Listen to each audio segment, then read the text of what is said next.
name is Henna and my topic is about show horse abuse. And my central idea is the effects of training horses for competitions can have a behavioral and a physical impact on them.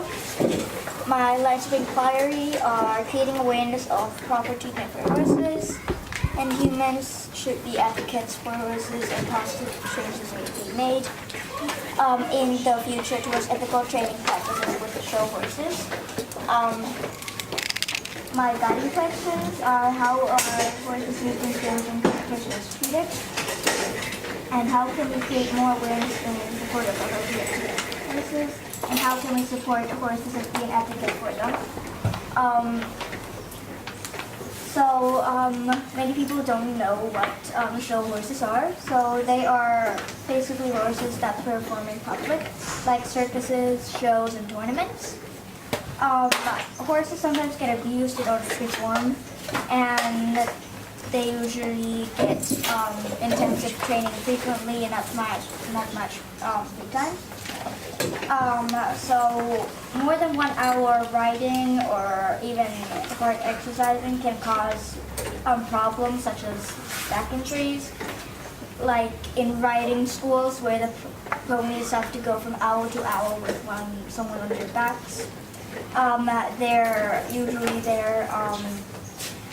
muscle tissues are ripped or in bad condition. Also mistreatment with whips, spurs, tasers, belts, and bad saddles, and also bits.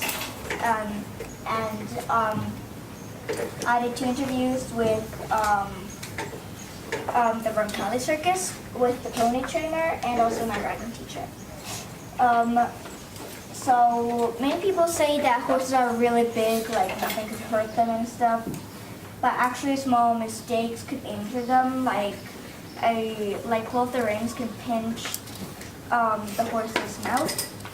And if the 7th neck bone is bent down in the wrong position, the whole body, or at least the back and the knees, hurt, like they start to hurt, which may seem elegant to others. So there's then the very painful way to abuse a horse, and it's called horse soring. And it's basically a painful practice to accentuate a horse's gait to win big prizes, like such as in a Tennessee walking horse competition. And the owners usually don't care about the horse. They only care about the money. They just want the money.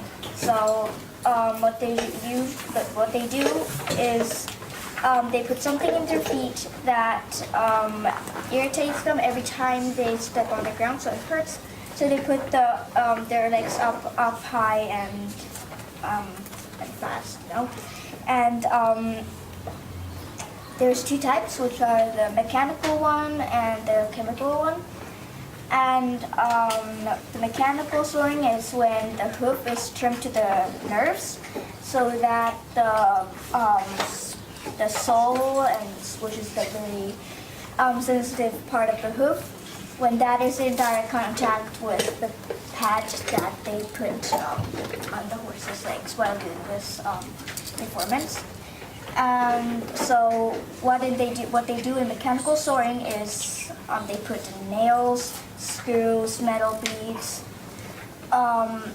so that it would stress the horse's gait, and that causes intense pressure and pain.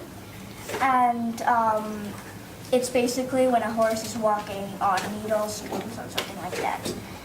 Then the chemical one is when they put irritating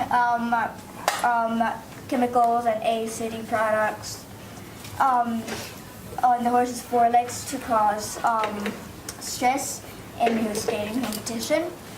And here's a picture of the chemical soring, and here's a picture of the mechanical soring. And many people heard of the jockeys, which are the horses that run really fast in the competitions. And then the horse owners get a lot of money for winning. So sometimes the horse doesn't win. If the owner just cares about the money, they if the horse's legs just break and can't run anymore, or just it fails in a show, they usually just shoot the horse. So they don't give the horse a second chance usually, if the owners don't care about the horse's health, of course. And some people give them drugs, and the drug is called Lasix, and which is used to reduce or prevent bleeds from overexercising. So basically, when a horse has enough exercise, you can see kind of where the veins are. It pops up from the skin a little bit, and that's normal. But if the horse has too much exercise, the veins can break, and that can cause bleeds inside the horse's body.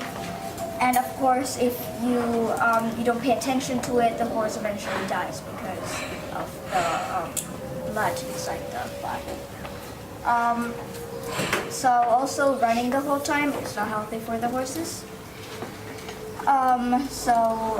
Then they use very strong whips, and usually in many countries you're only allowed to use the whip 3 times in one race. But sometimes in countries like I've heard like Poland, they usually just they just usually don't. So the horse so they usually use the whip more than 3 times in a race. So then the roll pull is probably the most common mistake that people make. Some people actually do it on purpose, but some people just don't know about it and they do it on accident. But it's basically when a person or the rider is pulling from the reins too much. And the reins is the part where you hold on to when you ride, and then the bit is the part that you put into a horse's mouth. So when you pull, of course it hurts, and the horse tries to escape the pain by putting its neck into a wrong position. And that can cause back or knee or even like neck injuries. And some people use special bits that are very unusual, and they hurt the horse's mouth even more. So here's a small picture of how it looks like. Yeah, it looks really unnatural. So there. And then the rodeo is probably the most obvious place to find abuse. So they use tasers, electric rods, or something like that to hit the horse if the horse is too calm or tired or something like that. They also then use belts that tighten up every time the horse bucks or kicks or tries to get the rider off. So eventually, when the belts go too tight, the horse can't breathe anymore, and it eventually dies. Like, I have a picture of one right here. So I have my internet references here. You probably don't want me to read them out. So, also in Valpor, is that when you do that too much, a new bone can grow into the horse's body or at the end of the skull, and that is like arthritis, which is like when a horse. So it's also can happen for humans, and it's basically when a new bone can grow into your body and the skin doesn't grow with it. And I did a survey to the class and to see if the people who have nothing to do with horses can naturally see what is wrong. And I was surprised because most of them did. And I have a quiz, and I'm donating to a horse charity in the UK.